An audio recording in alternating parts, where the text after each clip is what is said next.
Udah live itu. Oke, assalamualaikum warahmatullahi wabarakatuh. Selamat malam, salam sejahtera, Om Swastiastu, Namo Buddhaya, salam kebajikan buat kita semua. Selamat datang di Ngaso Malam Kamis, ngobrol asik sore sampai malam Kamis. Ini udah episode atau edisi 59 ternyata. Sejak memang 2018, sejak Ojokes ini berdiri di 2018 atau 6 tahun yang lalu. Ini udah kolaborasi sama Aksi Kamisan. Jadi udah kali ke 59, banyak juga ya ternyata gitu. Selamat datang teman-teman yang hadir baik di Kios Sojo Keos, ini tempatnya efek rumah kaca. Kita bisa beli dan lihat-lihat buku, terus juga bisa minum kopi, cookies dan sebagainya. Ada rilisan musik juga yang teman-teman bisa cek. Bisa juga belanja online di Tokopedia Kios Sojo Keos ya, atau e-commerce yang lain. Selamat datang juga mungkin teman-teman yang nonton di live Instagramnya Kontras di akun kontras_update. Hari ini tentu banyak dinamika yang terjadi ya. Jalanan pasti rame banget. Tadi juga banyak yang warnanya merah tuh kalau di maps atau di peta online gitu ya. Karena memang banyak masyarakat yang menyampaikan aspirasi terkait situasi demokrasi, hukum dan HAM, utamanya tentu konteks pemilu ya. Pemilihan umum yang akan berlangsung seminggu lagi, gila. Jadi setelah lewat serangkaian proses yang ada gitu, ribet-ribet, milih calon, pindah dari satu ke yang lain dan sebagainya, kita udah masuk di momen pemilihan umum untuk datang ke bilik suara di 1 minggu ke depan, 14 Februari 2024, yang biasanya jadi hari kasih sayang katanya, penjualan coklat dan beberapa produk tertentu akan meningkat. Tapi ini kita akan jadi momen untuk memilih pemimpin baik di ranah eksekutif atau legislatif. Karena Valentine haram. Iya, pemilu harusnya MUI bisa bikin kalau pemilu calon jelek semua haram Pemilu juga ya. itu tarafnya fardu. Fardu kifayah apa? Fardu apa terserah. Iya. Diperdebatkan. Benar. Iya. Kita undang lah dari MUI ya. Nah, jadi teman saya tadi ngomong ini namanya adalah Hans Giamani Yesua, tepuk tangan buat Hans. Teman-teman silakan pakai emot dan lain-lain. Hans di sini merupakan salah satu peneliti dari Komisi untuk Orang Hilang dan Korban Tindak Kekerasan. Karena hari ini kita sesuai tema yang udah dipublikasikan akan ngebahas soal penghilangan paksa dan pemilihan presiden. Benar? Ya. Oke, jadi ya Hans salah satu peneliti, bareng teman-teman lain tentu ini jadi satu isu yang jadi tema utama dari kerja-kerja Kontras karena sesuai namanya, Komisi untuk Orang Hilang dan Korban Tindak Kekerasan. Walaupun banyak juga mungkin publik atau warga yang menyalahartikan, kayak kalau ada anggota keluarga, kerabat, teman dan lain-lain yang hilang lapor ke kita, tapi orang hilang dalam konteks ini adalah orang hilang dalam korban penghilangan paksa. Ya, betul. Jadi orang hilang yang dimaksud itu adalah korban tindak penghilangan paksa. Tuh, nah Muslidik ini juga kemarin sempat kejadian di proses debat pertama ya.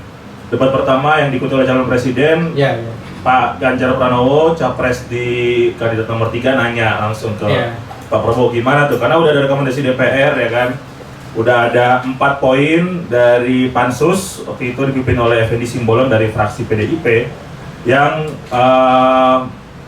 merekomendasikan eksekutif, kepala negara dan kepala pemerintahan, presiden untuk bikin pengadilan HAM ad hoc, bikin tim pencarian orang hilang, meratifikasi konvensi anti penghilangan paksa, dan yang terakhir melakukan rehabilitasi, pemulihan ya, pemulihan dan kompensasi kepada keluarga korban. Betul, itu untuk kasus penghilangan paksa. Jadi mungkin sebelum kita lanjut jauh nanti, apa sih beda penghilangan paksa sama penculikan atau konteks orang hilang? Kita bicarakan dulu apa bedanya penghilangan paksa dan penculikan, dan apa bedanya orang hilang dalam konteks penghilangan paksa dan orang hilang pada umumnya lah.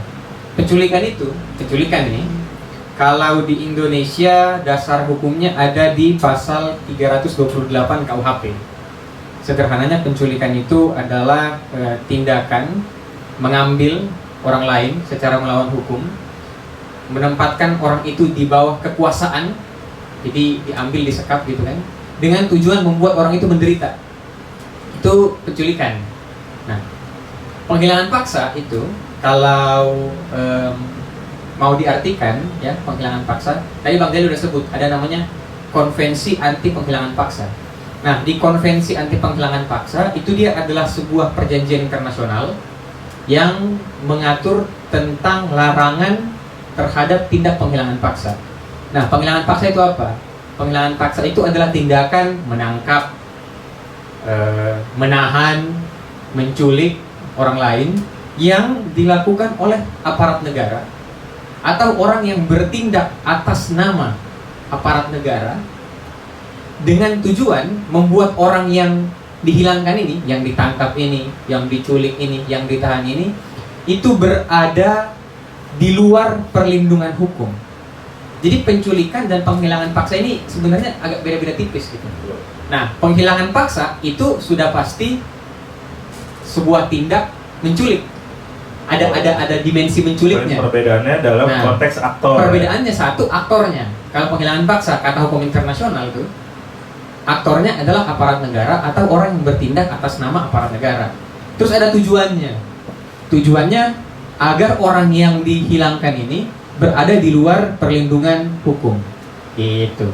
Nah, di Indonesia penghilangan paksa itu diatur menjadi bagian dari kejahatan terhadap kemanusiaan. Apa itu kejahatan terhadap kemanusiaan? Diatur di Undang-Undang 26 pasal 9 huruf I. Nah, hafal gua. Oh ya, Hans ini magister hukum dari Universitas Indonesia. Capek belajar hukum. Itu doang nggak tahu. Iya kan? Nah, jadi penghilangan paksa itu diatur di dalam Undang-Undang 26 2000 pasal 9I sebagai bagian dari kejahatan terhadap kemanusiaan. Apa itu kejahatan terhadap kemanusiaan? Kejahatan terhadap kemanusiaan adalah sederhananya ya, suatu kebijakan yang suatu kebijakan yang merupakan serangan kepada penduduk sipil. Jadi korbannya pasti warga sipil yang dilakukan atau terjadi secara sistematis dan meluas. Jadi sistematis atau meluas. Nah, sistematis atau meluas. Nah, sistematis berarti ada sederhananya ya. Sistematis itu berarti ada kebijakan yang dibuat, ada perintahnya di situ, ada rantai komandonya. Meluas berarti dampaknya ini meluas.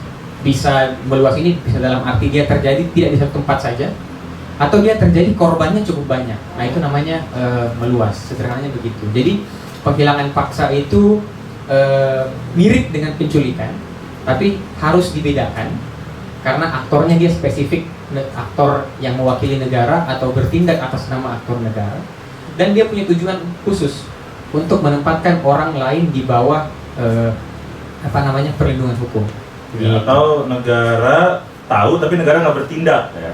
Atau ya bisa dikategorikan sebagai penghilangan paksa begitu kan. Betul. Negara tahu ada orang yang ditahan secara sewenang-wenang aktor sipil yang namanya ya. Ditahan secara sewenang-wenang, tapi kemudian negara membiarkan itu terjadi. Oke, itu emang definisi secara hukum ya. Iya. Yang mungkin kalau di debat pertama kemarin akhirnya salah satu capres seperti Prabowo Subianto itu gagal untuk tahu makna atau definisinya. Mungkin itu kali alasan dia nggak ngerasa kalau dirinya terlibat dalam peristiwa penghilangan paksa untuk aktivis 97-98. Mungkin kalau kita kasih tahu definisi ini secara langsung ngobrol nih di depan kita ada Pak Prabowo misalkan, mungkin dia jadi tahu kalau ya dia salah di konteks itu dan mau menyerahkan diri dan berhenti dalam proses pilpres ini. Kira-kira gitu nggak? Apakah misalnya ya Pak Prabowo tahu akan tentang penghilangan paksa atau tidak? Menurut saya seharusnya tahu. Gitu ya, seharusnya tahu yang dimaksud penghilangan paksa itu apa begitu. Karena beberapa kali ya Pak Prabowo sudah maju menjadi calon presiden 2 kali, 1 kali sebagai calon wakil presidennya Bu Mega waktu itu gitu. 2009 ya, Mega Pro tuh kayak motor. Tahun 2009, dan ini kan hal yang sudah dibicarakan sejak lama. Tentang penghilangan paksa ini itu sudah dibicarakan di Indonesia dari kurang lebih tahun 98-99. Lalu dia berubah ditetapkan sebagai pelanggaran HAM berat tahun 2006 gitu kan. Itu sudah lama prosesnya begitu. Jadi saya rasa seharusnya tahu ya apa yang dimaksud dengan penghilangan paksa. Nah, tadi Bang Deli juga bilang terkait dengan penghilangan paksa. Jadi Pak Prabowo seharusnya apakah tahu bahwa dia ada dugaan atau kemungkinan terlibat begitu dalam konteks penghilangan paksa ini? Nah, menurut saya iya. Kenapa? Karena tahun 2006 dulu Komnas HAM, Komisi Nasional Hak Asasi Manusia, itu bikin tim untuk menyelidiki penghilangan paksa. Dan Pak Prabowo itu pernah mau dimintai keterangan gitu. Dimintai keterangan pejabat ya, iya, di 1998 ya kan. dimintai keterangan oleh Komnas HAM. Kenapa dimintai keterangan? Karena jabatannya di masa lalu. Misalnya dia pernah menjadi Danjen Kopassus, pernah menjadi Panglima Kostrad, begitu kan, pernah di tubuh dulu TNI namanya masih ABRI ya, pernah menjadi perwira di ABRI lah. Nah, mau dimintai keterangan. Secara sosial bahkan jadi menantunya. Iya, menantu dari Pak Harto. Presiden kedua ya, Soeharto. Iya, ya. betul. Jadi Komnas HAM mau minta keterangan kepada Pak Prabowo terkait dengan penghilangan paksa. Apa yang sebenarnya Pak Prabowo ketahui begitu tentang penghilangan paksa dan lain-lain. Nah, jadi saya kira seharusnya pasti mengetahui apa sebenarnya yang dimaksud dengan penghilangan paksa waktu itu muncul diskursus atau pertanyaannya di debat presiden yang pertama waktu itu. Ya, apalagi dalam konteks hukum, setahu gue ada satu konsep juga namanya fiksi hukum ya. Jadi begitu aturan itu dibuat, konteksnya semua orang dianggap tahu hukum dan harus taat sebenarnya sama aturannya. Iya. Nah, jadi karena penghilangan paksa ini sudah diatur di dalam Undang-Undang Nomor 26 Tahun 2000 sebagai bagian dari kejahatan terhadap kemanusiaan, sebagai bagian dari pelanggaran HAM berat, gitu kan. Nah, harus diperhatikan bahwa Undang-Undang 26 2000 ini kan judulnya Undang-Undang Pengadilan HAM. Dia ini adalah undang-undang yang sifatnya sebenarnya undang-undang pidana, yang menyatakan bahwa orang yang terbukti melakukan tindakan-tindakan yang diatur di dalam Undang-Undang 26 2000, misalnya genosida, kejahatan terhadap kemanusiaan seperti pembunuhan secara cukup masif, gitu kan, pemerkosaan, mohon maaf ya, penghilangan paksa, penyiksaan, itu harus dimintai pertanggungjawaban di pengadilan HAM, dan jika terbukti harus dikenai sanksi pidana begitu, atau sederhananya harus diberikan diberikan sanksi hukum. Nah, oleh karena itu benar yang kata Bang Jali tadi bahwa penghilangan paksa ini di Indonesia sudah diatur di dalam Undang-Undang 26 tahun 2000, berarti dia sudah menjadi bagian dari kejahatan terhadap kemanusiaan. Jadi satu bagian dari satu tindak pidana yang diatur di dalam undang-undang. Gitu. Iya, apalagi kalau kita sering juga dengar pernyataan dari teman-teman di militer, orang-orang di militer maksudnya, itu juga menganggap bahwa penculikan itu bagian dari intelijen. Ya kan, jadi seolah pembenaran gitu, karena tugas tentara kan mulia ya, mempertahankan keutuhan NKRI dan lain-lain seperti itu. Jadi wajar katanya untuk menculik orang-orang yang dianggap bisa menciptakan, dulu ada istilah subversif tuh. Oke. Ya kan, makar dan lain-lain gitu ya. Iya. Pertama begini, kita bicara dari aspek hukum ini. Kalau misalnya ada orang yang dianggap membahayakan, orang yang dianggap ini bisa berbahaya bagi negara dan lain-lain, Atau kepentingan asing, ya gitu kan, dianggap berbahaya, yang punya kewenangan untuk menentukan apakah orang itu bersalah atau tidak, itu kepolisian. Karena yang diberikan kewenangan untuk melakukan penegakan hukum itu polisi gitu. Jadi kalau misalnya zaman itu dibilang, wah ini ada orang yang berbahaya nih, bisa mengancam dan lain-lain, seharusnya dia ditangkap, dalam tanda kutip gitu ya, ditangkap dan diproses oleh polisi, bukan diculik oleh militer atau diculik oleh tentara gitu. Jadi ini sebenarnya menyalahi sistem hukum yang berlaku di Indonesia. Karena kalaupun orang itu misalnya dianggap berbahaya atau sepatutnya menjadi tersangka dalam suatu perbuatan yang dianggap sebagai kejahatan, harusnya yang melakukan penyelidikan ya polisi. Dan penyidikan itu, proses hukum di kepolisian itu kan nggak serta-merta kita tangkap, bawa, culik, lalu kabarnya nggak tahu bagaimana gitu. Ada prosesnya kan, ditangkap, dimintai keterangan, ya kan, kalau perlu. Penangkapnya aja pakai surat. Iya, penangkapannya ada prosedurnya, ada surat. Kalau perlu misalnya kalau perlu ditahan ya harus dihadirkan, dia punya hak untuk mendapatkan bantuan hukum atau masyarakat kalau umumnya tahu keluarga pengacara, dikabari, iya, terus dikasih kesempatan buat akses bantuan hukum dari. Bener, jadi gitu ya. bahkan menangkap orang itu kalau dianggap melanggar hukum ada prosesnya, nggak boleh semena-mena orang ditangkap terus ditahan, nah nggak bisa. Nah jadi ada yang bilang bahwa itu kan mungkin sebagai bagian dari melindungi kepentingan negara, melindungi kepentingan pemerintah. Kalaupun memang seperti itu, yang lakukan harusnya kepolisian berdasarkan undang-undang pidana. Harus jelas dulu, nih orang kita tangkap kenapa, alasannya apa, dia mau dituduh melanggar pasal yang mana. Tidak boleh asal menciduk aja gitu kan, kayak gitu. Nah, konteks penghilangan paksa itu kalau orang main diciduk aja, main ditangkap aja. Dan itu kemarin banyak kejadian di proses aksi-aksi mahasiswa ya. Iya. Di 2019 tuh ada Benar. korupsi, Betul. Omnibus Law dan sebagainya. Betul. 2020, Jadi kayak yang Bang Jali bilang, mahasiswa main ditangkap, ya kan, terus dibawa, ditahan. Bahkan ketika mereka ditahan banyak kesaksian kan, ada yang dipukulin, bukan cuma ada yang kata-kata tapi ada mukanya yang, yang banyak-banyak. ada yang di ada yang disiksa, menjadi korban sayurin, penyiksaan gitu kan. Nah, itu sebenarnya bagian dari apa yang kita bicarakan itu, apa yang kita bicarakan tadi, bahwa dalam kondisi itu mahasiswa kemudian ditangkap begitu saja, ya kan? Kemudian dibawa ke tempat, ditahan, kita nggak tahu di mana. Tujuannya apa ya? Tujuannya untuk supaya dia berada di luar perlindungan hukum. Buktinya dia di luar perlindungan hukum apa? Ya dipukulin dia. Itu kan banyak yang bonyok-bonyok waktu itu kan, apa segala macam. Nah, jadi memang ini adalah praktik yang kalau kita mau bicara jujur, dulu terjadi di tahun 97, 98, 99. Tapi bahkan di tahun 2019, di tahun 2020 kemarin, ketika mahasiswa turun ke jalan dengan aksi reformasi di korupsi, menolak Omnibus Law, pola-polanya itu kurang lebih masih sama, masih terjadi juga gitu. Oke, itu dia teman-teman. Nanti kalau mau tahu lebih banyak lagi, sebenarnya ada kesempatan sih buat teman-teman untuk bisa membaca ya. Kita lagi produksi juga beberapa bahan bacaan soal itu. Mungkin nanti kalau teman-teman mau nanya, kita bisa ya, utamanya sih caranya bisa main ke Kontras sih, walaupun tanggal merah ya, 2 hari ke depan gitu, Senin kali ya kalau sempat. Buat teman-teman yang baru join di live Instagram, selamat datang. Sekali lagi kita lagi ngomongin soal penghinaan paksa dan pemilihan presiden. Kalau ada yang mau ditanya jangan sungkan-sungkan. Terus juga buat teman-teman datang di Ojo Chaos, terima kasih.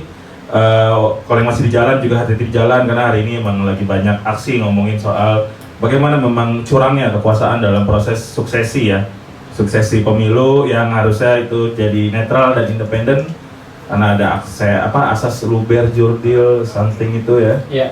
Tapi itu dilanggar dengan serampangan dan terang-terangan oleh presiden kita gitu. Sampai 60 berapa kampus ya udah isi pernyataan ya. Pernyataan itu sampai hari ini kalau tidak salah ada sekitar 63 atau 64 ya, Luar kampus biasa. yang sudah buat pernyataan. Ngeri. Ya semoga lekas sadar ya Pak Jokowi ya. Ya lanjut nih Hans. Intinya sih kita walaupun banyak ya tadi dalam konteks pelanggaran HAM berat, kayaknya selain penghinaan paksa 97-98 itu terjadi di peristiwa 65 tentunya, itu peristiwa yang sangat besar Ya, ya. itu terjadi di 6566, itu juga terjadi di peristiwa Tanjung Priuk 1984, peristiwa Talang Sari 1989, itu juga terjadi ketika ada daerah operasi militer di Aceh begitu ya. Di Aceh itu ada banyak peristiwa Simpang KKA, peristiwa Rumah Gedong, peristiwa Timang Gajah. Kemudian itu juga terjadi di Papua, ada beberapa kasus pelanggaran bahkan HAM. di tahun 2020 Ya, loh. yang terjadi di Afinus dan Luther di Zanembani. Papua, yang paling baru di Papua itu ada Afinus dan Luther Zanembani, itu tahun 2020. Jadi kalau kita berbicara tentang penghilangan paksa, ini sebenarnya suatu pola yang terjadi di beberapa peristiwa pelanggaran HAM begitu ya. Di Tanjung Priuk tahun 84, tadi Bang Jali udah sebutkan 6566, di Talang Sari tahun 89, kemudian ketika daerah operasi militer di Aceh, di Papua juga. Jangan lupa dulu Timor Leste bagian dari Indonesia ya, Timur Timur begitu kan. Nah, ada peristiwa pelanggaran HAM juga yang terjadi di Timur Timur, dan ya dugaan-dugaan pola-pola berkaitan dengan penghilangan paksa juga diduga ada terjadi ketika itu. Jadi ini sebuah tindakan yang polanya itu terjadi di beberapa peristiwa pelanggaran HAM. Intinya gitu secara umum. Ya, nah ini kita masuk ke salah satu bagian paling menarik, karena Prabowo Subianto dan kawanannya itu dan timnya, tim ses lah, konsultan dan lain-lain itu nggak ngambil diem aja sebenarnya dalam konteks ini ya. Dia ngeluarin juga beberapa pernyataan gitu. Yang paling fenomenal belakangan adalah dia minta maaf tuh ke Budiman Sujatmiko dan Agus Jabo. Walaupun dua orang itu sebenarnya bukan dalam kategori penyintas atau korban dari penghilangan paksa, Budiman Sujatmiko itu tuh soal tahanan politik ya, dianggap subversif. Budiman itu ditahan dalam kaitan dengan peristiwa 27 Juli 1996. Ya, di balik itu ya. Agus Jabo itu juga dulu aktif di PRD. Ya, Agus Jabo itu mantan ketua umum Partai Prima, Partai Rakyat Demokratik, sekarang ketua umum Partai Prima. Betul. Dia minta maaf tuh karena dulu katanya sering ngejar-ngejar dua orang itu gitu. Ataupun ya dalam konteks Budiman Sujatmiko dia juga ngomong bahwa toh semua penyintas 9 orang itu kabarnya. Jadi 97-98 ada 23 orang. 9 itu dikembalikan, bahkan dibilang atau diselamatkan dalam versi lain oleh seorang Prabowo gitu. Nah, apakah dalam konteks penegakan hukum setelah ada pelepasan dalam tanda kutip, pembebasan orang yang pernah dihilangkan secara paksa atau diculik itu hapus pertanggungjawaban pidananya atau seperti apa nih? Ya, ini karena ngomongin pidana ini agak ribet nih nanti kan. Jadi gua akan mencoba menyederhanakan penjelasannya. Pertama, pertanyaannya Bang Jali tadi, gimana katanya sudah minta maaf. Lalu ada yang dulu korban, kemudian mendukung. Ya, bahkan dalam tanda kutip kerja buat Prabowo ya, masuk Gerindra beberapa penyintas ya kan. Mendukung. Nah, pertama begini. Berkaitan dengan pertanggungjawaban pidana itu tidak bisa diidentikan atau disamakan dengan hubungan pribadi antara misalnya terduga pelaku dan korban. Itu yang pertama. Yang kedua, apakah itu akan hapus kasusnya ketika sudah minta maaf? Hukum pidana nggak bekerja seperti itu. Hukum pidana bekerja, pertanggungjawabannya akan tanggung jawab pidananya itu akan selesai ketika satu, dia sudah divonis bersalah dan menjalani masa hukuman, atau kedua, terbukti tidak bersalah. Nah, dalam hal ini, dalam konteks penghilangan paksa misalnya, dalam kaitan dengan Pak Prabowo, belum pernah ada pengadilannya. Benar. Belum pernah ada pengadilan HAM didirikan untuk melakukan pengungkapan terhadap kasus penghilangan paksa 97-98. Nah, oleh karena itu, kita belum tahu kebenaran di balik kasus ini. Jadi gini Bang Jal, kenapa pengadilan itu penting? Pengadilan itu penting bukan cuma sekedar untuk membuktikan pelaku bersalah atau tidak. Ya, nggak sampai di situ. Pengadilan itu dia sifatnya terbuka dan dibuka untuk umum. Nah, dengan adanya pengadilan bisa terjadi suatu proses yang namanya pengungkapan kebenaran. Kita bisa tahu apa yang terjadi di balik kasus tersebut kalau ada pengadilannya. Orang bisa berbicara di sana, gitu kan? Dan orang yang bicara di pengadilan, saksinya disumpah, yang menjadi tersangka atau terdakwa juga disumpah. Jadi bisa dibuka seluas-luasnya apa yang terjadi di pengadilan. Ada proses yang namanya pengungkapan kebenaran di situ. Yang ketiga, kalau kita berbicara tentang pengadilan, sekarang kan ceritanya 13 orang masih hilang nih, kita nggak tahu ada di mana. Dengan adanya pengadilan bisa jadi titik terang di mana sebenarnya mereka berada. Masih hidupkah atau sudah meninggal dunia kah? Nah, itu pentingnya pengadilan. Jadi pengadilan bukan hanya sekedar untuk membuktikan tersangka atau terdakwa bersalah atau tidak, tapi untuk ada proses pengungkapan kebenarannya, mengungkapkan kebenaran di balik apa yang terjadi pada kasus tersebut.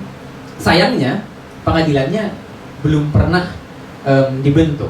Padahal tadi di awal Bang Jali sudah sebutkan tahun 2009 DPR RI waktu itu dipimpin oleh Effendi Simbolon dari fraksi PDIP sudah membuat 4 rekomendasi berkaitan dengan kasus penghilangan paksa, antara lain membentuk pengadilan HAM ad hoc, kemudian mencari mereka yang hilang, melakukan rehabilitasi pemulihan kepada keluarga korban, dan menandatangani ratifikasi konvensi anti penghilangan paksa. Jadi poinnya pertanyaan Bang Jali tadi, apakah sudah minta maaf kasusnya selesai? Kalau kita pakai perspektif hukum pidana, enggak. Dia akan selesai ketika satu, pengadilannya ada, lalu jika terbukti bersalah menjalani hukuman, atau terbukti tidak bersalah, baru kasusnya selesai. Nah, hari ini kita belum bisa bilang sepenuhnya selesai, walaupun diklaim sudah ada yang dipulangkan dan lain-lain, karena pengadilannya belum terbentuk begitu. Sementara kasus penghilangan paksa sudah ditetapkan sebagai pelanggaran HAM berat. Nah, karena dia pelanggaran HAM berat, maka berdasarkan hukum harusnya ada pengadilannya. Gitu. Iya, jadi emang harus clear ya Iya. situasinya gitu. Ya karena sangat mungkin juga dalam konteks belum ada pengadilan atau belum ada proses pencarian kebenaran buat kasus penghinaan paksa.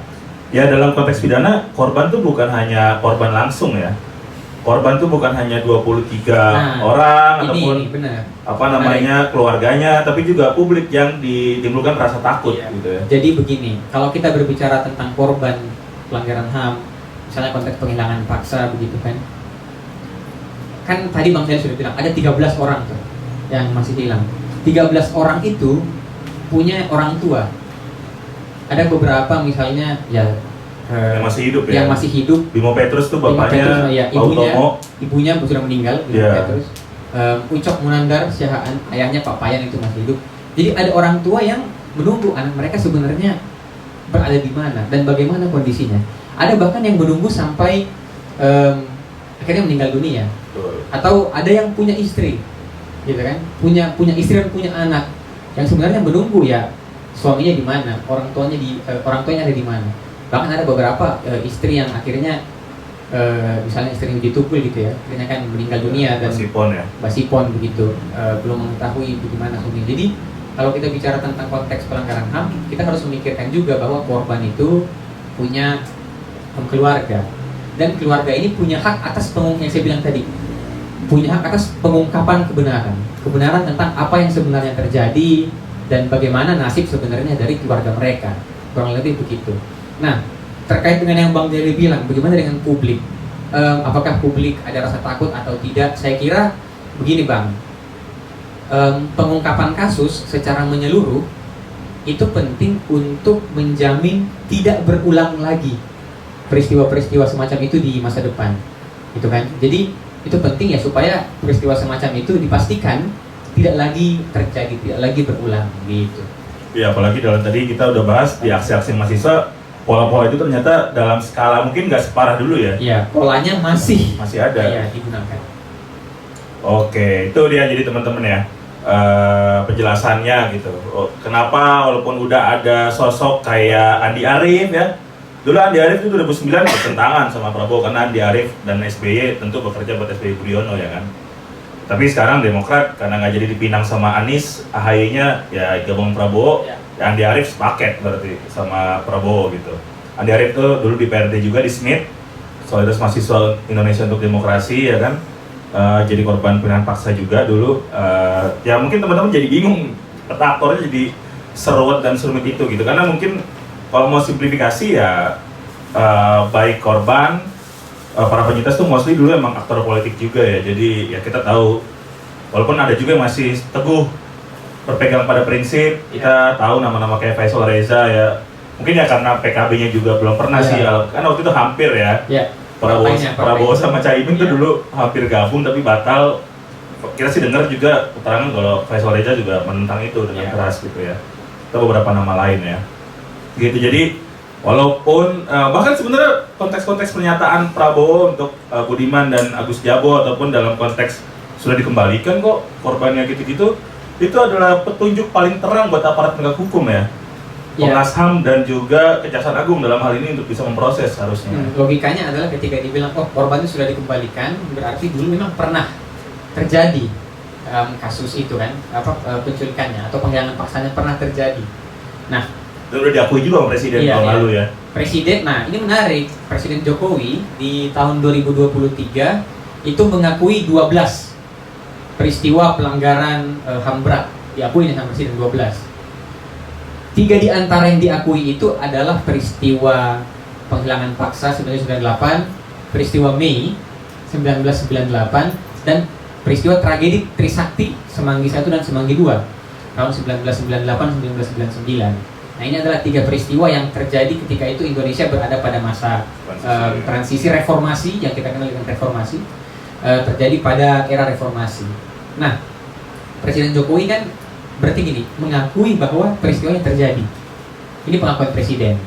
Yang kedua, Komnas HAM sudah menyatakan bahwa penyelidikan kami menyatakan ada unsur pelanggaran HAM berat pada peristiwa di seputaran 98 itu.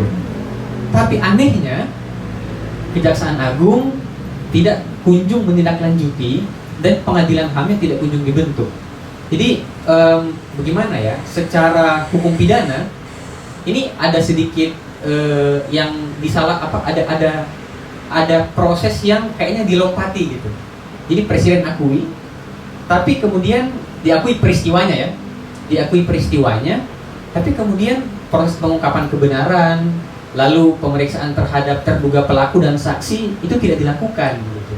Nah, lalu kenapa bisa diakui oleh pemerintah ini benar terjadi, padahal proses peradilannya terduga pelakunya dihadirkan, saksinya dimintai keterangan, pengungkapan kebenarannya dilakukan melalui pengadilan, nggak pernah, tapi langsung diakui aja gitu oleh presiden. Jadi ada proses yang lompat sebenarnya di situ. Gitu. Dan sedihnya sih hasil lahir sementara ya. Ini hasil lahir dari sementara.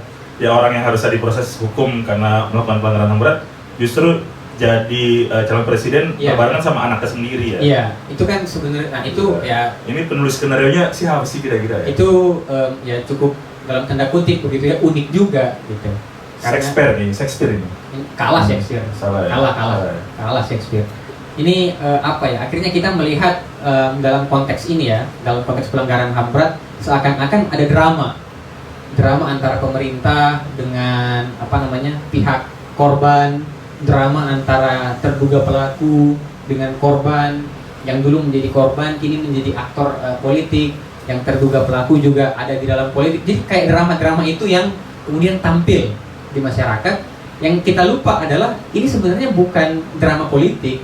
Ini sebenarnya peristiwa hukum.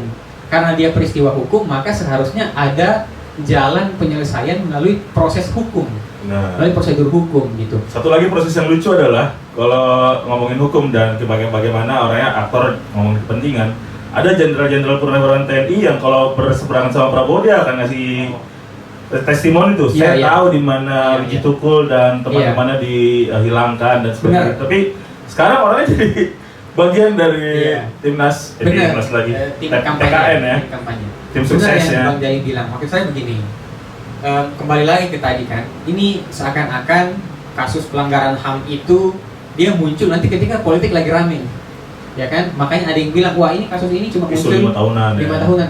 Enggak, padahal maksudnya begini, mereka yang bilang itu mungkin lupa bahwa keluarga korban pelanggaran HAM itu sudah menanti keadilan dari tahun 98 kayaknya.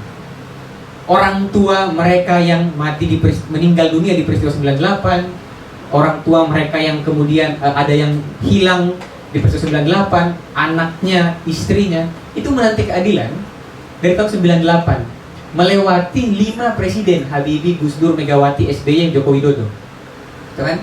Tapi waktu presiden kita ingat 2009 isu ini muncul digunakan oleh SBY untuk menyerang Wiranto dan Prabowo. 2014, 2019 dipakai oleh Presiden Jokowi, waktu itu masih capres, untuk menyerang lawan politiknya. Presiden Joko Widodo bilang, saya tidak punya potongan pelanggar HAM dan lain-lain, misalnya begitu. Nah, akhirnya masyarakat karena melihat itu merasa, wah ini mah isu 5 tahunan. Padahal tidak. Ini peristiwa hukum yang terjadi 26 sampai 27 tahun yang lalu. Ini adalah peristiwa yang ditetapkan menjadi pelanggaran HAM berat. Dan Bang Jal, karena dia pelanggaran HAM berat, dia tidak ada masa berlakunya. Benar, iya. Ini bukan POMI 3 tahun basi berjamur, enggak. Peristiwa pelanggaran HAM berat itu tidak ada masa berlakunya, tidak ada kadaluarsanya. Jadi dia akan tetap bisa diselidiki kapanpun selama belum ada putusan pengadilannya. Seperti itu. Jadi kita juga nggak berharap konteksnya jadi lama dan jauh banget kayak kejadian di Argentina, di Australia terhadap aborigin. Benar. Seperti ya paling sederhana mungkin seperti yang di Argentina ya. Itu proses pelanggaran HAM-nya terjadi di era 70-an, 80-an sampai sekarang masih terus berjalan tuh pengadilannya. Nah, kita berharap tentunya kan proses peradilan itu bisa berlangsung selain secara adil, secara imparsial, tapi juga berlangsung selama keadilan itu masih bisa diakses oleh keluarga korban. Nah, oke, itu jadi clear ya teman-teman kalau ngedengar pembelaan, pembenaran bahwa Prabowo udah berlaku baik ke para penyintas penyerangan paksa, bahkan Desmond sekarang udah almarhum. dulu aktivis juga di bidang bantuan hukum, itu gabung ke fraksi Gerindra. Tapi dia keren sih kemarin terakhir waktu ngeveto calon-calon hakim ad hoc ya. Calon hakim pengadilan HAM Paniai yang kacau waktu Iya, itu. tingkat kasasi lumayan gitu. Dan beberapa nama lain, tapi itu nggak menghilangkan ya lagi-lagi gitu. Karena akhirnya proses koreksi dan evaluasi terhadap institusi ataupun individu itu belum berlangsung sampai hari ini. Oke, kita masuk ke konteks selanjutnya nih. Lagi-lagi kita juga menurut aku penguak sebenarnya ngeliat media sosial orang-orang yang ngebelain sosok Prabowo ini. Tapi sebelumnya mungkin bisa jelasin juga kenapa sih kita ngomongin Prabowo gitu. Mungkin teman-teman di sini juga belum tahu gitu. Kalau dulu sebenarnya ada proses hukum tapi untuk internal militer ya. Mahmil ya kan. Untuk tim Mawar. Tim Mawar itu apa sih? Honestly, tim Mawar. Kita tahunya Mawar biasanya nama samaran untuk wawancara ini aja kan pelaku. Iya, jadi barang-barang palsu. Tim Mawar itu adalah tim yang kemudian melalui mekanisme peradilan militer waktu itu ya, mekanisme peradilan militer dinyatakan bertanggung jawab atas penculikan yang terjadi di tahun 1998 terhadap 9 orang ya. Terhadap 9 orang. Nah, kan tadi Bang Deli bilang ada 9 yang sudah dipulangkan, tapi ada 13 yang masih hilang, kan begitu. Satu meninggal ya. Satu meninggal atas nama Gilang ya. Leonardo Gilang Solo. 9 orang yang kemudian dipulangkan itu ada ya tim namanya tim Mawar yang kemudian sudah diadili dan dinyatakan bertanggung jawab atas 9 orang itu. Nah, bagaimana dengan Prabowo tadi Bang Deli bertanya kan, terus Prabowo gimana? Prabowo itu kemudian diberhentikan atau dipecat atau diselesaikan ya, banyak istilah yang dipakai ya oleh media, ada yang bilang dipecat, diberhentikan, diselesaikan, kami hitamkan belakangan tuh yang sering muncul ya terserah lah, intinya dia kemudian diberhentikan, dipecat dari dinas militer, dari ABRI waktu itu melalui putusan Dewan Kehormatan Perwira DKP, kalau tidak salah itu nomor 3/8 tahun 98. Nah, DKP ini isinya ada beberapa nama yang mungkin familiar ya, seperti Susilo Bambang Yudhoyono, Subagio HS, ada Agung Gumelar juga. Lengkapnya bisa lihat di sini nih. Iya. Promo buku nih jadinya. Cek aja nanti akun Gerpolek dan Muhyiddin M. Dahlan ya. Ini buku yang ditulis oleh Muhyiddin M. Dahlan gitu ya, berkaitan dengan peristiwa-peristiwa di 98 waktu itu. Nah, jadi Prabowo itu dipecat, diberhentikan melalui mekanisme yang namanya Dewan Kehormatan Perwira gitu ya. Kira itu teman-teman bisa akses ininya. Karena dia diduga kuat atau emang secara faktual bisa dilihat secara unsur komando ya dia yang bersama tim Mawar ya. Ini yang akan gue jelasin gitu ya. Teman-teman bisa lihat lah dokumen tentang Dewan Kehormatan Perwira itu. Nah, tetapi bedanya kalau tadi kan tim Mawar itu ada pengadilannya nih, diadili. Prabowo dia kan bukan pakai mekanisme pengadilan. Dewan Kehormatan Perwira itu mekanisme etika. Nah, ingat nggak waktu ada kemarin contoh yang paling dekat lah, ada Verdi Sambo kemarin, terus Verdi Sambo dipecat karena dianggap melanggar etika. Tapi setelah itu tetap diadili kan, karena melakukan tindak pidana pembunuhan terhadap Brigadir Yosua Huta Barat. Nah, jadi kalau kita ingat kasusnya itu, Verdi Sambo dia dipecat dulu secara internal dari kepolisian karena melanggar etik, terus ada pengadilannya. Nah, waktu itu tahun 98 Prabowo itu hanya diberhentikan karena melalui Dewan Kehormatan Perwira. Jadi diberhentikan karena dianggap melanggar etik, bukan diadili di pengadilan. Gitu. Kenapa kemudian Prabowo diberhentikan atau dipecat? Karena Dewan Kehormatan Perwira menganggap bahwa Prabowo dapat dimintai pertanggungjawaban atas peristiwa yang terjadi ketika itu, penghilangan paksa dan beberapa peristiwa kekerasan yang terjadi, dianggap dapat dimintai pertanggungjawabannya atas peristiwa-peristiwa tersebut. Karena jabatannya waktu itu, jadi dalam hukum HAM internasional ada yang namanya effective command and control. Komando yang orang yang memiliki pasukan itu, gitu ya. Dalam hukum HAM internasional, ketika misalnya pasukannya melakukan pelanggaran terhadap hukum, maka komandannya juga dapat dimintai pertanggungjawaban. Sederhananya begitu. Itu namanya prinsip effective command and control. Jadi dianggap waktu itu Prabowo karena jabatannya, maka dia dianggap memiliki ya komando dan kontrol yang efektif terhadap pasukan. Nah, kurang lebih begitulah gambaran Jadi umumnya. secara langsung bisa ngasih instruksi kemungkinan atau pasukannya bergerak Nah, tanpa iya. kontrol dari dia ya. Ya, bisa ada dua kemungkinan. Ada sirena biru tadi lewat, ngeri juga.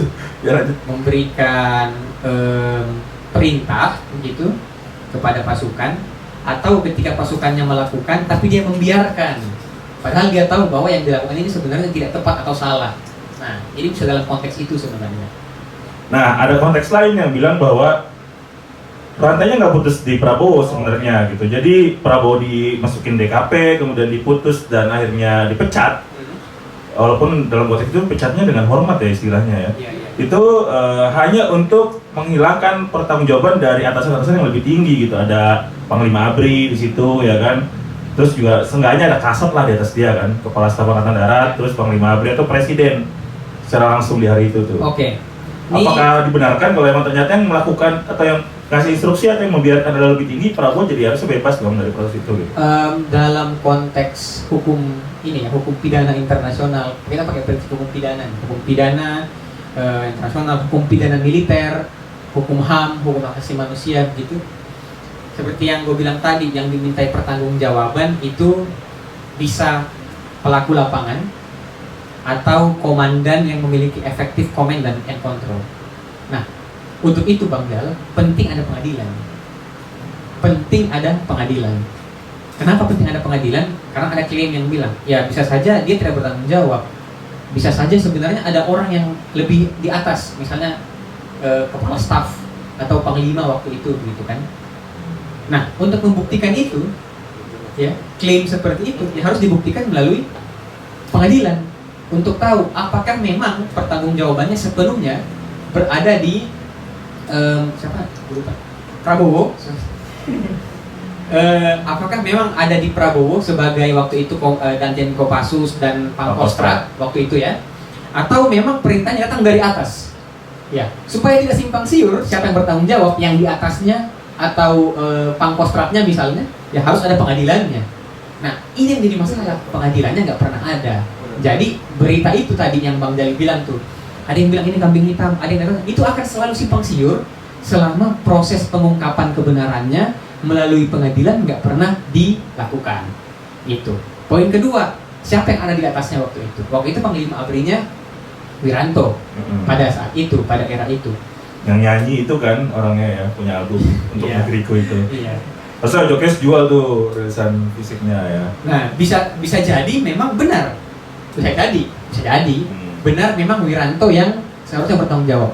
Atau bisa jadi juga tidak. Bisa jadi sebenarnya nggak sampai ke Wiranto. Peristiwa-peristiwa yang terjadi di seputaran tahun 97, 98, 99. Nah, makanya untuk tahu bagaimana, Betul. harus ada pengadilannya. Katanya kesatria dan patriot ya. Iya. Harusnya untuk kepentingan bangsa itu mereka Iya. berani dong. Iya. Cuma sekedar pengadilan doang, orang perang sama negara lain Iya. nggak pernah berani masa. Dan ini menarik juga. Jadi ini seputaran 98 lah. Ada tim gabungan pencari fakta yang pernah dibentuk oleh pemerintah di tahun 99 untuk oleh Habibie berarti ya. ya, untuk menyelidiki peristiwa yang terjadi tahun 98. Ketuanya waktu itu almarhum Albert Hasibuan. Wakil ketuanya waktu itu Kiai Prof ini, Said Akil Siraj, mantan ketua NU. Dan mereka menemukan temuan lah. Temuannya di antara lain ya terkait dengan kekerasan yang terjadi tahun 98. Lalu di temuan itu mereka sebutkan ada nama 4 orang yang masih hilang dan akhirnya sampai sekarang belum ditemukan. Ada nama Hendra Hambali, kemudian Edi Muhyiddin, kemudian Abdul Nasir dan Ucok Munandar Siahaan.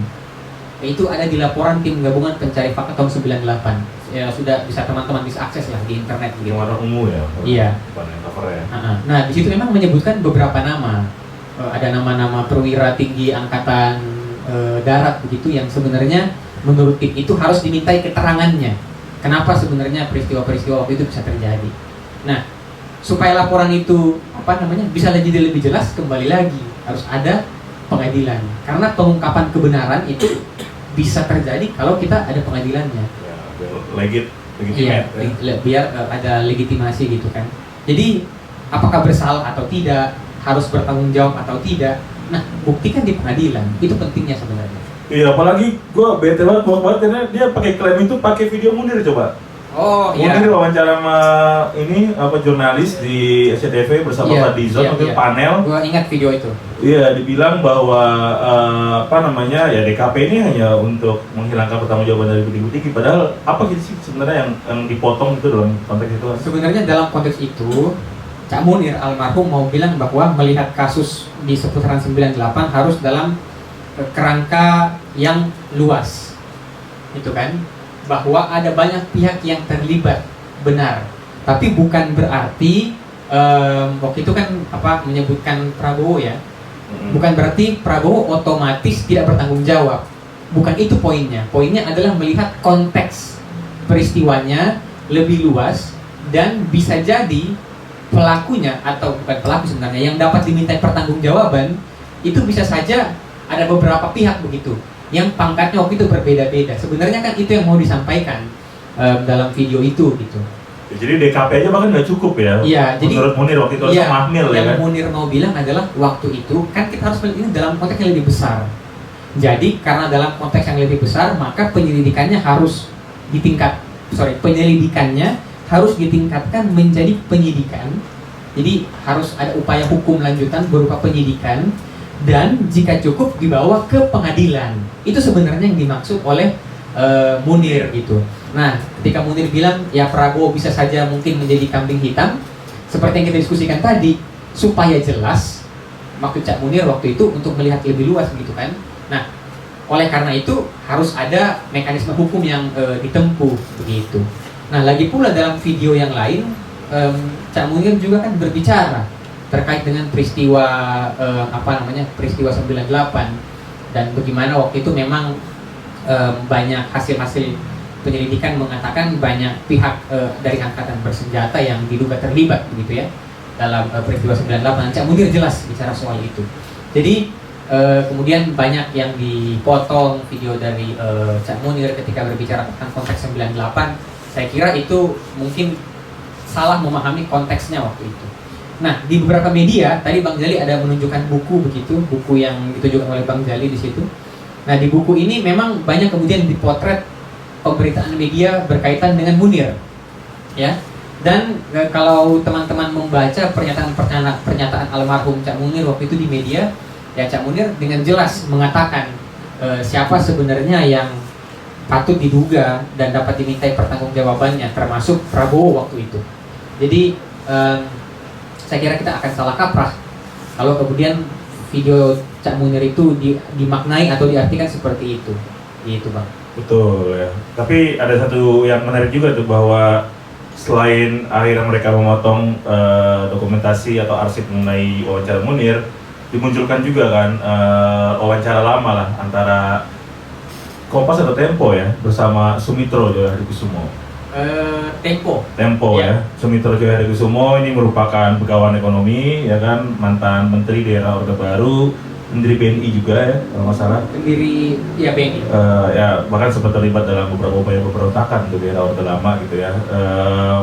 Bilang bahwa ya memang Prabowo dapat instruksi itu bahkan lebih jauh sebenarnya daripada penculikan. Ya. Gitu ya. Ya tapi fakta seterang itu aja oleh banyak kalangan dianggap ya itu sebenarnya upaya kesatria Prabowo gitu ya untuk akhirnya rela dipecat dari kedinasan militer untuk akhirnya menyelamatkan sejumlah nama tadi yang lebih tinggi tingkatan dan sebagainya gitu. Iya, jadi begini, kalau tidak salah memang wawancara Sumitro itu sama majalah Tempo waktu itu. Poinnya adalah pernyataan Sumitro itu seharusnya bisa menjadi pelengkap dari proses penyelidikan yang sudah dilakukan berkaitan dengan peristiwa penghilangan paksa 9798. Ya. Dan seperti yang tadi kita sudah diskusikan ya, ada banyak pihak kan yang bicara tuh tentang peristiwa 1998, mulai dari tim TGPF yang dibentuk tentang peristiwa 98 diketuai oleh Albert Hasibuan dan ada wakilnya waktu itu Prof. Said Akil Siraj. Kemudian ada tim ad hoc untuk penghilangan paksa dibentuk oleh Komnas HAM, diketuai waktu itu kalau tidak salah oleh Bu Zumrotin Susilo.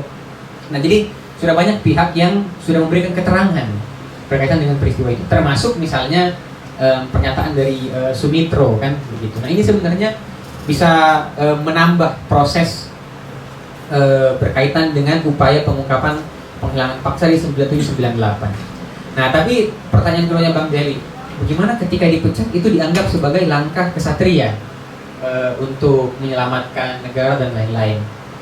Menurut saya, karena kita berbicara dalam konteks hukum saat ini, langkah paling kesatria, langkah paling bisa dikatakan bermanfaat dan berkeadilan adalah ketika ada pengungkapan kebenaran dan ketika itu dibuka seterang-terangnya melalui proses hukum yang berjalan, melalui proses pengadilan, gitu kan. Kenapa? Karena itu tadi, kita harus ingat, ini yang orang yang hilang ini punya keluarga yang menunggu mereka pulang, menunggu nasibnya bagaimana, gitu kan.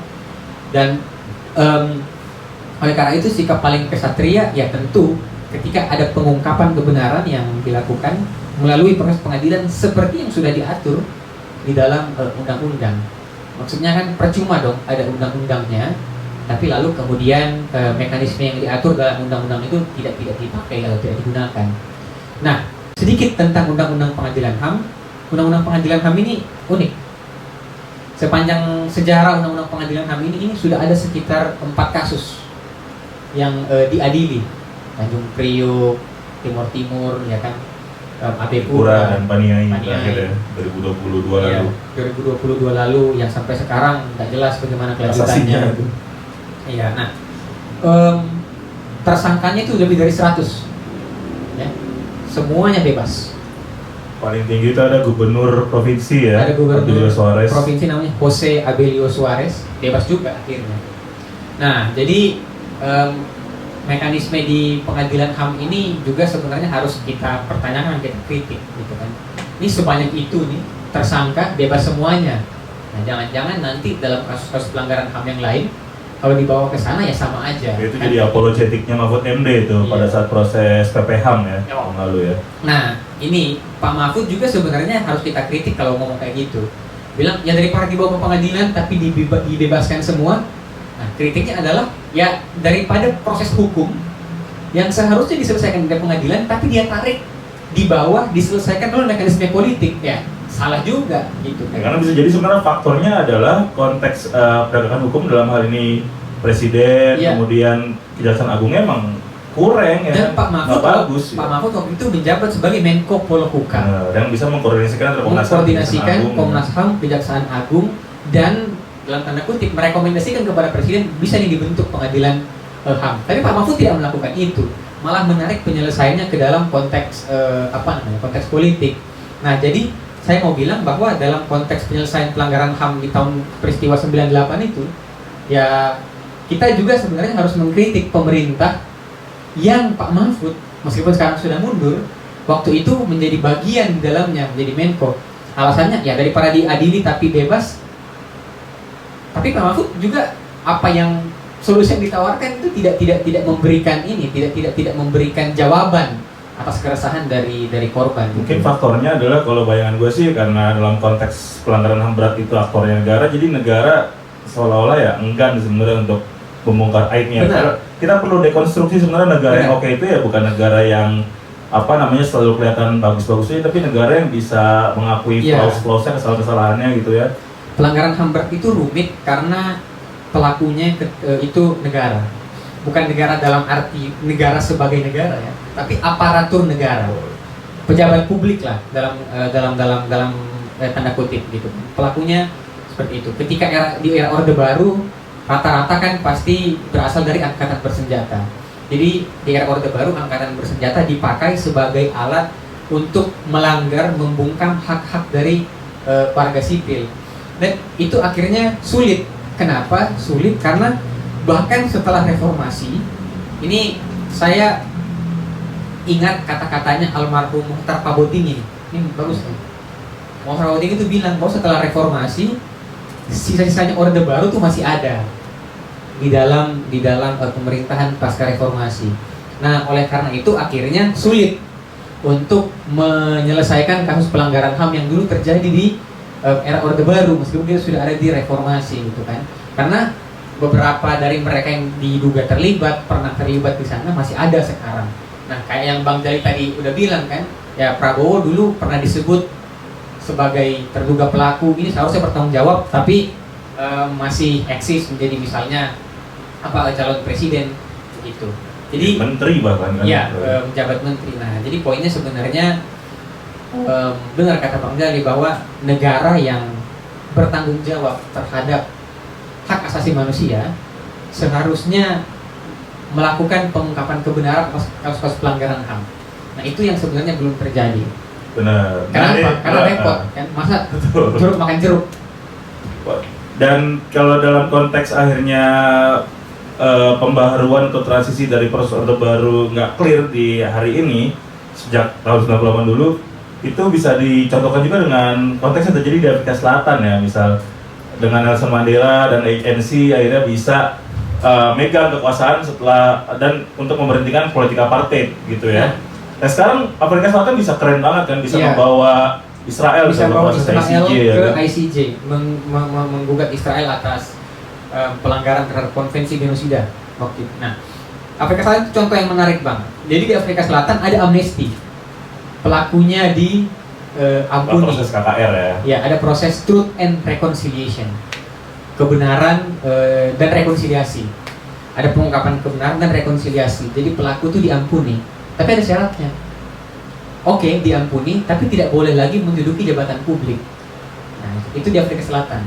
Jadi Dan mengungkap semuanya yang diketahui oleh setiap orang. Apa yang terjadi di apartheid itu kemudian ya diungkap, ada pengungkapan kebenaran, ada rekonsiliasi, tapi yang bersalah tidak boleh lagi menduduki jabatan publik. Dan sebagian juga masih menjalani pidana ya kan? Dan itu mekanisme yang dikenal sebagai mekanisme ilustrasi. Jadi ya oke diampuni tapi tidak boleh duduk jabatan publik. Contoh lain Chile.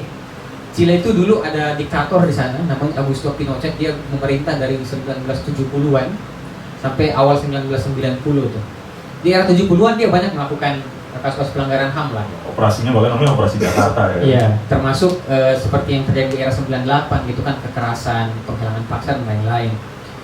Tapi kemudian tahun 91 dibentuk di Chile Truth and Reconciliation Committee, Komite Pengungkapan Kebenaran dan Rekonsiliasi. Tugasnya melakukan pengungkapan kebenaran, tapi juga menjalankan peradilan kepada mereka yang diduga bertanggung jawab. Bahkan Pinochet, ini mantan presidennya, itu ikut dibawa ke pengadilan, dimintai keterangan di pengadilan dan karena terbukti dihukum dia melalui mekanisme pengadilan. Itu yang terjadi di Chile, di Amerika Selatan. Nah, di Indonesia tidak dulu pernah punya undang-undang ya, yang namanya undang-undang KKR 24 2007, undang-undang Komisi Kebenaran Rekonsiliasi itu ya 27 2004 27 2004 ya, sektor ya. Nah, tapi kemudian oleh Mahkamah Konstitusi tahun 2006 dibatalkan undang-undang itu. Jadi karena proses amnestinya emang kocak kalau itu di undang itu. Karena proses amnestinya bilang kalau pelaku sudah mengaku ya tidak perlu lagi dibawa ke pengadilan. Kurang lebih begitulah sederhananya. Jadi sebenarnya agak disayangkan di Indonesia ini karena Komisi Kebenarannya tidak pernah berjalan dengan serius. Ada dulu undang-undangnya digugat lalu dibatalkan. Pengadilannya juga ya sampai hari ini hanya pernah menangani 4 kasus dan ya mayoritas bebas dan lain-lain. Jadi memang korban atau orang yang terlibat dalam advokasi menjadi presiden kan harusnya. Ya, itu berimplikasi kemana? Implikasinya cuma satu, implikasinya korban yang seharusnya mendapatkan pemulihan hak, korban yang seharusnya direhabilitasi ketika dulu hanya terlanggar, tidak pernah mendapatkan pemulihan hak yang sebagaimana mestinya. Dalam paling jauh ya ancaman-ancaman bentuk kekerasannya sangat mungkin terjadi lagi. Dan jaminan ketidakberulangan, bisa saja itu berulang. Lalu pemerintah melalui Menko Polhukam Pak Mahfud ambil jalan singkat, bikin penyelesaian secara non yudisial. Maksud saya terlihat sangat mensimplifikasi, menyederhanakan masalah, begitu kan? Dan bahkan ya ketika disinggung tentang 098 banyak yang bilang ini cuma untuk menjatuhkan Prabowo lah, ini cuma isu 5 tahunan sekali lah. Saya kira ini cukup miris juga kita lihat ini, melihat narasi seperti itu, karena ini bukan masalah orang per orang, ini bukan masalah berkaitan dengan Prabowo atau Wiranto atau siapa, ini berkaitan dengan pertanggungjawaban yang dimiliki oleh pemerintah terhadap korban pelanggaran hak asasi manusia. Nah, selama itu tidak pernah terselesaikan, tentu saja ada saja orang yang akan bicara. Jadi kasus yang seharusnya diselesaikan melalui mekanisme hukum, aturan perundang-undangan, tidak boleh selalu dikaitkan dengan politik, apalagi politik elektoral, nggak bisa. Ya, karena kita harus tertib lah dalam menegakkan aturan-aturan hukum yang berlaku. Oke, mantap Hans. Dari tadi kita udah panjang lebar ngomongin konteks-konteks upaya misinformasi ya dari sosok yang memang harusnya dibawa dalam proses hukum supaya ini terang benderang gitu. Kalau emang ada klaim-klaim atau pembelaan, pledoi dan sebagainya dari seorang Prabowo, ya tunjukkan itu dalam proses yang benar. Ya, pledoinya seharusnya di pengadilan. Betul. Nah, kita udah masuk sesi terakhir nih, di momen yang sebenarnya emang menghitung hari dan seolah-olah kita akan masuk lagi ke dark age gitu ya. Kemarin ada video ramai itu di post dari seorang komika gitu, ponakannya Om, si Rindra Dana. Ya dark age lah kalau emang 02 memimpin gitu. Nah, dalam konteks proses hukum, pencarian kebenaran dan sebagainya, apakah, walaupun tadi udah dijelaskan gitu bahwa ini bukan kali pertama, bisa jadi konteks Chile ini terulang di Indonesia gitu. Pinochet diadili di saat dia memimpin gitu ya. Apa sebenarnya call atau perspektif sudut pandang yang paling pas kalau nanti misal nauzubillah min zaliknya ya, kita sih percaya ada sanksi sosial buat seorang bernama Prabowo ini dan para jenderal pelanggar HAM berat lainnya. Wiranto pernah nyalon juga gagal terus, Prabowo juga semoga gagal lagi gitu. Kalau tapi emang terpilih gitu, misal 20 Oktober 2024 dia dilantik, gimana nasib dari isu ini gitu, atau kasus ini gitu? Jadi begini, pelanggaran peristiwa 98 itu dimaknai dalam 3 peristiwa kan. Penghilangan paksa sebenarnya 98, Mei 98, peristiwa Mei 98, kerusuhan Mei, dan Trisakti Semanggi 1, Semanggi 2. Semuanya sudah ditetapkan sebagai pelanggaran HAM berat oleh Komnas HAM. Undang-undang mengatakan ketika dia ditetapkan sebagai pelanggaran HAM berat, tidak ada masa kadaluarsanya. Dia akan tetap terus berlaku. Jadi apapun yang terjadi, siapapun presiden yang terpilih nanti, tetap harus disuarakan bahwa kasus pelanggaran HAM berat termasuk peristiwa 98, 3 rangkaian peristiwa tadi itu harus diselesaikan secara hukum. Ya kan? Karena kan kita bilang bahwa kita Indonesia mau menjadi negara maju. Indonesia mau menjadi negara yang mencapai keemasannya di tahun 2045 nanti. Dan ketika mengejawantahkan ya, sila kedua Pancasila, kemanusiaan dan ketika 100 tahun kemerdekaan. Saya kira bangsa yang maju adalah bangsa yang bisa mempertanggungjawabkan, bangsa yang bisa bertanggung jawab terhadap pemenuhan, perlindungan, penghormatan hak asasi manusia. Termasuk dalam hal ini berarti menuntaskan kasus pelanggaran HAM berat yang lalu dan melakukan pengungkapan kebenaran secara menyeluruh. Nah, karena kasus pelanggaran HAM berat itu tidak ada masa daluarsanya, maka sampai kapanpun harus terus berusaha agar Kejaksaan Agung, Jaksa Agung ya, melakukan penyidikan terhadap kasus pelanggaran HAM berat dan pengadilan HAM dibuat untuk kasus tersebut diadili di pengadilan HAM agar terjadi pengungkapan kebenaran secara menyeluruh, secara komprehensif begitu. Ya, Jaksa Agungnya ya bener lah ya, emang walaupun ya secara real kita lihat emang dia keturunan atau punya relasi saudara kandung dengan perwira militer juga ya, mungkin itu jadi satu aspek. Malah dia ngasih kasasi ya kan buat pegiat HAM, Haris dan Fathia gitu-gitu ya, jangan bikin repot aja gitu situasinya dan gak menghormati HAM dalam aplikasinya gitu ya. ya. Nah, itu kan berarti ada politik penegakan hukum di situ, Pak. Itu bahasannya Mahfud MD pasti. Iya. Itu ada politik hukum, penegakan hukum. Poinnya adalah kembali lagi, apakah ada kemauan dari pihak Jaksa Agung atau tidak. Dulu Baharudin Lopa itu cuma jadi Jaksa Agung berapa bulan? Bentar banget, cuma berapa bulan Baharudin Lopa itu jadi Jaksa Agung. Tapi di masa dia menjadi Jaksa Agung, dia tanda tangan tanda tangan penyidikan dan akhirnya ya menyetujui penuntutan terhadap pelanggaran HAM berat. Coba bayangkan, ini hanya berapa bulan, tapi di masa ketika Baharudin Lopa almarhum, saya gugur pas lagi bertugas ya? Ya, Pak Baharudin. Ya, Baharudin Lopa akhirnya meninggal dunia di Riyadh ketika dia waktu itu ditugaskan menjadi duta besar di Arab Saudi. Dan akhirnya dia meninggal dunia di sana. Itu diganti Marsilam ya? Iya. Marsilam seperti itu. Lalu kemudian diganti oleh Marzuki Darusman. Nah jadi, Itu kakaknya Chandra Darusman tuh. ya penyanyi yang kasetnya ada di sini. Ini ada bukanya di Bener tuh. Studio Chaos ya. Merchandise-nya. Ada Beli. tote bag dan baju Benar. Chandra Darusman. Kenapa Keren. kita jadi ngomongin Chandra Darusman? Tapi emang keren lah Chandra Darusman jadi musisi. Adiknya di Jaksa Agung keren juga waktu itu. Lumayan lah. Nah maksud saya begini. Jadi zaman Bordin Lopa, Marsilam Simanjuntak, Marzuki Darusman, mereka menjadi Jaksa Agung dalam waktu yang relatif singkat-singkat waktu itu. Karena zaman Gus Dur ada. Itu juga bentar ya, Iya. 2 tahun sayangnya. Zaman Gus Dur hanya 2 tahun, diganti Megawati hanya 3 tahun juga. Jadi ada politik apa ya yang kurang-kurang bisa kita bilang dinamika politik ya yang terjadi. Jaksa Agungnya waktu itu menjabat hanya sebentar-sebentar, baru hanya berapa bulan. Tapi di zaman itu ada 3 kasus pelanggaran HAM berat yang diadili kan, Timur Timur, Tanjung Priuk dan Abe Pura. Walaupun akhirnya pengadilan memutus semuanya bebas. Tapi paling tidak kita melihat ada kemauan nih dari Jaksa Agung untuk melakukan penyidikan dan penuntutan. Nah tentu kita harap siapapun yang ditunjuk menjadi Jaksa Agung nanti, karena Jaksa Agung ini dia kayak menteri. Presiden ganti, dia harus diganti juga, diangkat bersama dengan menteri. Itu hak prerogatif setiap presiden. hak prerogatif presiden. Memilih Jaksa Agung. Nah, kalau lu jadi presiden, Ya, hari ini siapa Jaksa Agung yang Ahmad Sajalin. Nggak punya klasifikasi sarjana hukum, bro? Ya, Belum. nanti bisa inilah ambil ijazah lah. Ya, gimana? Ini ada juga sarjana hukum di depan kita sebenarnya. Nanti bisa kita rekomendasikan juga. Jadi harus Jaksa Agung harus berani gitu. Nah, tapi kan jadi menarik ketika Jaksa Agung memerintahkan penyidikan kalau terduga tersangkanya adalah Presiden sendiri. iya. Nah, jadi ya kita tentu berharap ada Jaksa Agung suatu hari nanti yang berani untuk melakukan penyidikan terhadap kasus 98. Tapi Nah, kembali kalau lagi butuh referensi jaksa yang keren bisa nonton 1985.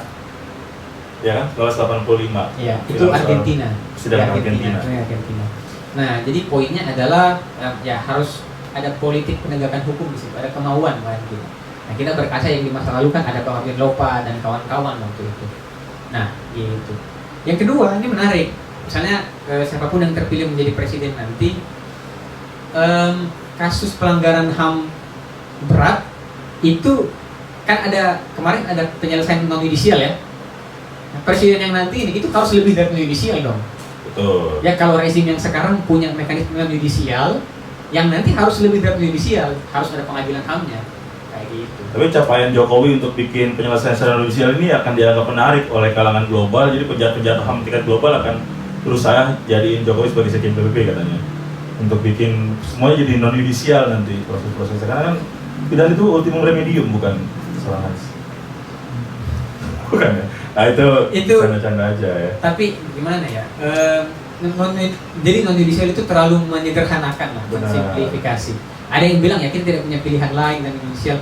Menurut gua kita nggak masalah kalau memang mau pakai metode yudisial, tapi yudisialnya harus jalan juga. Iya karena gua sering dengar juga banyak akademisi yang bilang non yudisial itu sebenarnya lebih berat gitu prosesnya. Dibanding dengan yudisial. Benar. Benar. Nah makanya harus kalau non yudisial yang berat itu bisa dijalankan, masa yudisial. Nah yudisial itu begini bang, menarik ya. Instrumen hukumnya ada Undang-Undang 26/2000. Alatnya, aparaturnya ada Komnas HAM, Kejaksaan Agung dan Pengadilan HAM yang dibawa oleh Mahkamah Agung. Bahkan untuk penggunaan paksa itu udah rekomendasi DPR Iya. ya. Nah, untuk kasus penggunaan paksa itu ada rekomendasi DPR. Komnas HAM sudah tetapkan. Jaksa Agung banyak jaksa yang pintar kan? Jaksa yang pintar. Jaksa Sandi pasti. Ya, salah satunya itu dia terkenal. Sandi Andika kita promosikan nih. Itu jaksa terkenal yang kemarin menjadi jaksa penuntut umum di kasus Fathia Haris, juga di kasus Mario Dandi, Verdi Sambo, Jessica Jessica Mirna. Mirna ya. Itulah. Eskol. Ya, banyaklah jaksa yang pintar yang kemudian bisa ditugaskan untuk melakukan penyidikan secara serius oleh Jaksa Agung. Kemudian Pengadilan HAM dibawa oleh Mahkamah Agung kan. Mahkamah Agung juga punya banyak stok hakim yang jago lah. Tuh. Yang sekolahnya di luar negeri, profesor-profesor hari ini. Jadi ada aparaturnya, ada instrumen hukumnya melalui Undang-Undang 26/2000. Apalagi yang kurang? Kenapa tidak dilakukan? Betul. Apalagi konstitusi kita pasal 1 ayat 3 Indonesia negara hukum. Assalamualaikum. Ya. Nah, mencoba assalamualaikum dan bahasannya kayaknya udah semua. Teman-teman kayaknya di IG Live juga teman-teman pada belum mau nanya, tapi tentu kita selalu terbuka ya teman-teman. Jadi silakan cari tahu lebih lanjut soal isu-isu atau kasus-kasus ini penting tentu dalam konteks suksesi pemilu ini ya, makanya kita tuh Kontras tuh Iya. bikin satu movement ya, boykot penjahat Nah HAM. ini karena Bang Deli tadi bilang kasus-kasus 98 itu menarik. Kenapa ini menurut saya menarik? Begini, kalau tidak ada reformasi tahun 98, kita nggak akan punya pemilu. Betul. Kita nggak akan punya pemilihan langsung. Jadi kan dulu presiden nggak dipilih langsung, ya kan? 2004 tuh baru kita coblos presiden langsung. 5 pasang gitu ya. Waktu itu banyak, ada Wiranto Salahuddin Wahid, Hamzahas. Hamzah sama siapa gitu. Iya, lupa kita namanya. Oh sama Agung Gemelar kalau nggak Oh, salah. iya, Hamzah sama Agung Gemelar. Terus Amin Rais sama Siswono. Suswono, Megawati ya, sama Hasim sama Muzadi. Hasim Muzadi, SBY sama Yusuf Kala. Satu lagi siapa? Udah emang 5. Oh 5 ya, sorry 5. Dari 2004 tuh Bang, pertama kita pemilu. Pemilu itu bisa ada karena ada reformasi tahun Benar. 98. Dan Dulu ada suara-suara Sri Bintang lawan sama Megawati aja Mega muncul. Bintang. 97 ya hasilnya Iya. ini bulan Iya. paksa ya kan? Benar. Jadi pemilu kita hari ini kita bisa punya presiden SBY yang dibilang presiden yang katanya meningkatkan Produktif perekonomian. ya, produktif Iya. karena bikin album sama lukisan terus. Iya. Terus kita Sekarang punya presiden Jokowi yang katanya bapak infrastruktur, Wah, gitu kan. no komen lah, ini Dan- masih bahaya soalnya. Siapa lagi yang akan jadi presiden nanti? Maksudnya begini, kita bisa punya presiden dipilih secara langsung, Pak SBY dan Presiden Jokowi. Itu adalah buah dari reformasi 98. Reformasi 98 itu bisa gua katakan menelan banyak korban. Banyak yang meninggal, ada yang hilang, seperti yang kita bicarakan dari tadi. Banyak yang luka, banyak yang kerugian material, rumahnya hancur, Ya. rukonya dibakar, banyak Harus keluar negeri. banyak keturunan Tionghoa yang harus berangkat ke luar negeri karena ya merasa tidak aman di Indonesia. Jadi banyak korbannya. Betul. Itu diraih dengan banyak korban. Nah, hari ini kita menikmati, kita bisa memilih secara langsung, bisa banyak partai didirikan, termasuk PSI sih. termasuk misalnya Ya. siapa Pak Wiranto punya partai, Benar, Pak Prabowo Hanura. punya partai, Pak SBY punya partai, ya kan? Dan partai-partai yang lain itu karena buah reformasi 98. Oleh karena itu kita harus mengingat apa yang terjadi di 98. Peristiwa penghilangan paksa, tragedi Mei, peristiwa Trisakti, Semanggi 1, Semanggi 2 yang mahasiswa banyak menjadi korban, itu harus diingat. Dan tidak boleh kita selalu bilang itu sebagai Isu isu 5 lima tahunan, tahun. isu elektoral, nggak bisa. Ya, karena orang yang diduga terlibat banyak dalam proses itu ya nyalon mau nggak Iya. mau ya harus kita omongin dong, rekam jejak penting ya kan. Nah, benar kata Bang Jali bahwa rekam jejak dalam pemilu itu penting begitu kan, karena demokrasi yang substantif tentu ada rekam jejak. Tapi itu menurut gua ya Bang, terakhir bahwa peristiwa 98 tidak boleh kita lupakan karena demokrasi di negara ini yang hari ini terjadi itu adalah buah dari perjuangan mereka yang dulu mendapatkan banyak kerugian Betul. jadi korban di 98. Oke, teman-teman makasih banyak yang masih stay di Ojo Chaos atau stay di Instagram live-nya Kontras langsung update atau juga di akun Chaos Ojo Chaos. Itu dia teman-teman, semoga masih ada energi tentu untuk mencari tahu, memilih karena kalau salah pilih susah pulih. Ini kayak kampanye koalisi pilih Iya. pulih. Iya. Termasuk Kontras di dalamnya ya. Ya, atau kalau kita kemarin berani dengan vokal memboikot apa yang dilakukan oleh Benjamin Netanyahu, gue mau ngomong kasar tapi Jangan. nggak enak juga. Pelaku genosida. Pelaku genosida itu bersama kawanannya dengan memboikot. Semoga masih bertahan teman-teman untuk memboikot, membeli produk-produk yang berkontribusi juga untuk proses kejahatan kemanusiaan di sana. Yang terjadi di Palestina. Kita juga harus bisa boikot sejumlah hal yang kurang lebih mirip dan sama dan masih eksis sampai hari ini di Indonesia lewat ikut proses pemilu dan pemilihan presiden. Jadi boikot penjahat HAM karena tentu kita merupakan komunitas atau kolektif warga yang masih ingat akan sejumlah peristiwa itu. Terima kasih, sampai ketemu di kegiatan-kegiatan berikutnya. Pantengin terus media sosialnya Kontras_update, Kios Ojo Chaos, aksi kamisan dan sebagainya. Oh ya, buat teman-teman mungkin yang bertanya-tanya besok ada kamisan atau enggak, kita patuh sama Iya. Undang-Undang 5 Dan 98 kita ya. menghargai kebebasan beragama. Benar, besok Isra Miraj Kalau besok teman-teman. Isra Miraj jadi kamisan. Jadi kamisan di Jakarta Ya, di itu Jakarta. ditiadakan, tapi Ya. kayaknya teman-teman di beberapa kota lain masih mengadakan, jadi pantengin aja media sosialnya. Terima kasih. Kita harus ucapin juga Bang, selamat merayakan ya Isra Miraj Betul, Isra Miraj dan Imlek Imlek hari Sabtu. hari Sabtu nanti. Jadi buat teman-teman yang merayakan selamat. Selamat Gong Siva Coy. Walaupun itu Imleknya hari terakhir kampanye, jadi akan ada serbuan. Oh iya? Iya, ada kampanye tanggal 11 Februarinya udah masa damai. Jadi katanya Prabowo Gibran akan ada di GBK, nggak tahu bayar apa enggak, kayaknya kasih gratis. Terus ada juga Anies dan Muhaimin di JIS, serta Ganjar dan Mahfud di Jawa Tengah dia, Kampanye akbar. di Solo Semuanya dan ya, Semarang. tiga-tiganya. Betul. Ya, kita juga bisa lah mengkampanyekan boikot penjahat HAM di ruang-ruang yang kita kuasai. Itu aja, terima kasih, sampai ketemu di kegiatan selanjutnya. Salam aksi Kamisan, hidup korban, jangan diam, lawan. Terima kasih teman semua.